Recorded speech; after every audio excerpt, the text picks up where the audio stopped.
কুরবানি মুসলিম উম্মার জন্য একটি অত্যন্ত গুরুত্বপূর্ণ ইবাদত যা প্রতি বছর জিলহজ মাসের ১০ থেকে ১২ তারিখ পর্যন্ত পালন করা হয়।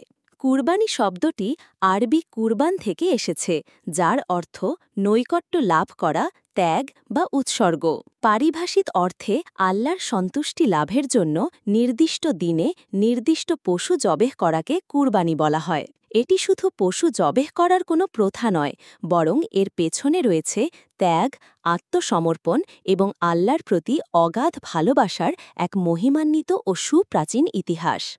এই ইবাদতের মূল ভিত্তি প্রথিত আছে হজরত ইব্রাহিম এবং তার পুত্র হজরত ইসমাইলের অবিস্মরণীয় ত্যাগের ঘটনার মধ্যে, তবে এর ধারণা আরও প্রাচীন।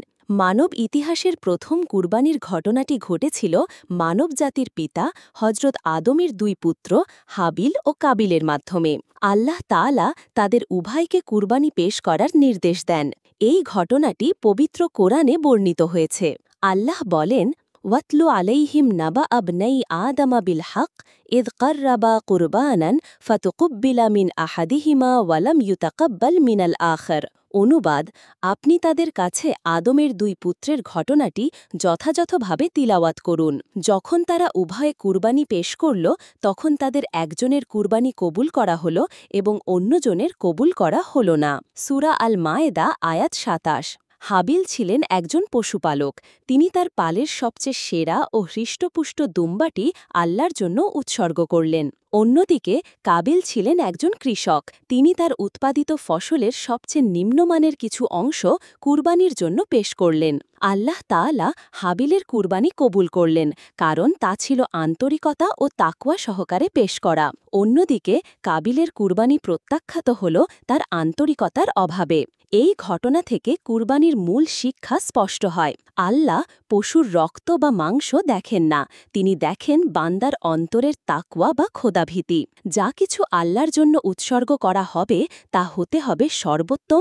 এবং নিখাত আন্তরিকতার সাথে। কুরবানির যে প্রথাটি মুসলিমরা প্রতিবছর পালন করে, তার মূল উৎস হলেন খলিলুল্লাহ বা আল্লাহর বন্ধু খ্যাত নবী হজরত ইব্রাহিমের জীবনের এক কঠিন পরীক্ষা। বৃদ্ধ বয়সে আল্লাহ তাঁকে পুত্র ইসমাইলকে দান করেন। যখন ইসমাইল কৈশোরে উপনীত হলেন, তখন আল্লাহ তার প্রিয় বন্ধু ইব্রাহিমকে এক অভূতপূর্ব পরীক্ষার মুখোমুখি করলেন। ইব্রাহিম পরপর ৩ দিন স্বপ্নে দেখলেন যে তিনি তার প্রিয় পুত্র ইসমাইলকে জবেহ করছেন। নবীদের স্বপ্ন সাধারণ স্বপ্ন নয়, বরং তা হল আল্লাহর পক্ষ থেকে এক ধরনের ওহী বা প্রত্যাদেশ। ইব্রাহিম বুঝতে পারলেন যে এটি আল্লাহরই নির্দেশ। তিনি তার কিশোর পুত্রের সাথে বিষয়টি নিয়ে আলোচনা করলেন। এই অসাধারণ কথোপকথনটি কোরআনে এভাবে এসেছে, ফালাম্মা বালাগা মাআহু সায়া ক্বালা ইয়া বুনাইয়া ইন্নী আরা ফিল মানামি আন্নী আযবাহুকা ফানজুর মাযা তারা।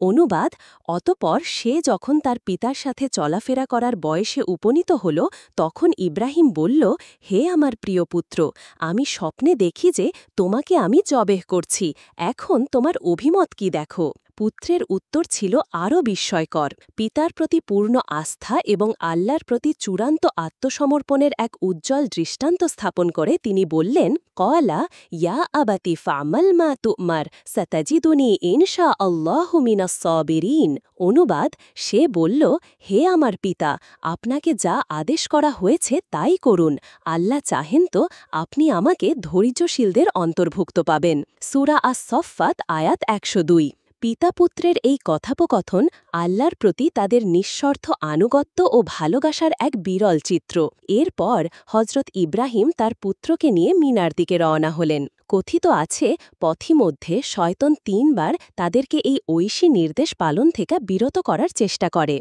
প্রতিবারই তারা শয়তানকে পাথর নিক্ষেপ করে তাড়িয়ে দেন। হজের সময় মিনায় জামারায় পাথর নিক্ষেপের যে বিধান, তা মূলত ইব্রাহিম এর সেই স্মৃতিকেই স্মরণ করিয়ে দেয়। অবশেষে যখন হজরত ইব্রাহিম তার পুত্রকে জবেহ করার জন্য পুরোপুরি প্রস্তুত হলেন, তার গলায় ছুরি চালালেন, তখন আল্লাহর পক্ষ থেকে এক অলৌকিক ঘটনা ঘটল। কোরআনে বলা হয়েছে, ফালাম্মা আসলামা ওয়াতাল্লাহু লিল জাবিন ওয়া নাদাইনাহু আইয়া ইব্রাহিম ক্বাদ সাদ্দাকতার রুইয়া ইন্না কাযালিকা নাজজিল মুহসিনিন ইন্না হাযা লাহুয়াল বালাউল মুবিন ওয়া ফাদাইনাহু বিযিবহিন আযীম। অনুবাদ, যখন তার তারা উভয়েই আল্লাহর আদেশে আত্মসমর্পণ করল এবং ইব্রাহিম তাকে কাঁধ করে শুইয়ে দিল, তখন আমি তাকে ডেকে বললাম, হে ইব্রাহিম, তুমি তো স্বপ্নকে সত্যে পরিণত করেছ।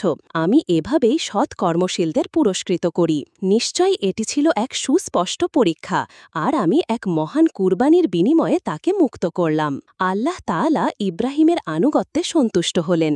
তিনি ইসমাইলের পরিবর্তে জান্নাত থেকে হজরত ইব্রাহিম এর সেই মহান ত্যাগের স্মৃতিনে আল্লাহ তাআলা এই কুরবানির প্রথাকে মুসলিম উম্মার জন্য একটি ওয়াজিব, বাধ্যতামূলক ইবাদত হিসাবে নির্ধারণ করেছেন। স্বয়ং নবী রাসূলুল্লাহ প্রতি বছর কুরবানি করতেন এবং সাহাবীদেরও কুরবানি করার নির্দেশ দিতেন। পবিত্র কোরআনে আল্লাহ তার নবীকে উদ্দেশ্য করে বলেন, ফাসাল্লি লিরব্বিকা ওয়ানহার, অতএব আপনার রবের উদ্দেশ্যে সালাত আদায় করুন এবং কুরবানি করুন। সূরা আল কাউসার আয়াত ২। রাসূলুল্লাহ কুরবানির গুরুত্ব সম্পর্কে বলেছেন, যে ব্যক্তি সামর্থ্য থাকা সত্ত্বেও কুরবানি করে না, সে যেন আমাদের ঈদগাহের নিকটবর্তী না হয়। সুনানে ইবনে মাজা। এই হাদিসটি থেকে বোঝা যায় সামর্থ্যবান ব্যক্তির জন্য কুরবানি করা কতটা গুরুত্বপূর্ণ। কুরবানির মূল উদ্দেশ্য হল তাকওয়া অর্জন। আল্লাহ আমাদের পশুর রক্ত বা মাংসের মুখাপেক্ষী নন। তিনি চান আমাদের অন্তরের বিশুদ্ধতা ও খোদাভীতি। আল্লাহ বলেন, লান ইয়ানালাল্লাহা লুহুমুহা ওয়ালা দিমাউহা ওয়ালাকিন ইয়ানালুহুত তাকওয়া মিনকুম। আল্লাহর কাছে ওগুলোর কুরবানির পশুর গোশত বা রক্ত পৌঁছায় না, বরং তার কাছে পৌঁছায় তোমাদের তাকওয়া। সূরা আল হাজ আয়াত ৩৭। কুরবানি শুধু একটি আধ্যাত্মিক ইবাদতই নয়, এর সামাজিক গুরুত্বও অপরিসীম। কুরবানির গোশত ৩ ভাগে ভাগ করে ১ ভাগ নিজের জন্য, ১ ভাগ আত্মীয় স্বজন ও প্রতিবেশীদের জন্য এবং আরেক ভাগ দরিদ্র ও অভাবী মানুষদের মধ্যে বণ্টন করার বিধান রয়েছে। এর মাধ্যমে সমাজে ভ্রাতৃত্ব, সহমর্মিতা ও ভালোবাসার বন্ধন সুদৃঢ় হয়। ধনী গরিব নির্বিশেষে সকলে ঈদের আনন্দে অংশ নিতে পারে। কুরবানির ইতিহাস আমাদের শিক্ষা দেয় যে আল্লাহর ভালোবাসা ও সন্তুষ্টি জীবনের সর্বোচ্চ লক্ষ্য। হজরত ইব্রাহিম ও ইসমাইলের মতো নিজেদের প্রিয় বস্তু ও প্রবৃত্তিকে আল্লাহর রাহে উৎসর্গ করার মানসিকতা তৈরি করাই হল কুরবানির মূল পয়গাম। এটি পশু জবেহ করার মাধ্যমে মূলত আমাদের ভেতরের পশুত্ব অর্থাৎ অহংকার, লোভ, হিংসা ও পার্থিব আসক্তিকে জবেহ করার এক প্রতীকী ইবাদত। প্রতি বছর কুরবানি আমাদের সেই মহান ত্যাগের কথা স্মরণ করিয়ে দেয় এবং আমাদেরকে আল্লাহর খাঁটি বান্দা হিসাবে জীবনযাপন করতে অনুপ্রাণিত করে। এটি নিছক একটি প্রথা নয়, বরং এটি ঈমান, তাকওয়া এবং আত্মসমর্পণের এক জীবন্ত প্রতিচ্ছবি। ভিডিওটি ভালো লাগলে চ্যানেলটি সাবস্ক্রাইব করবেন।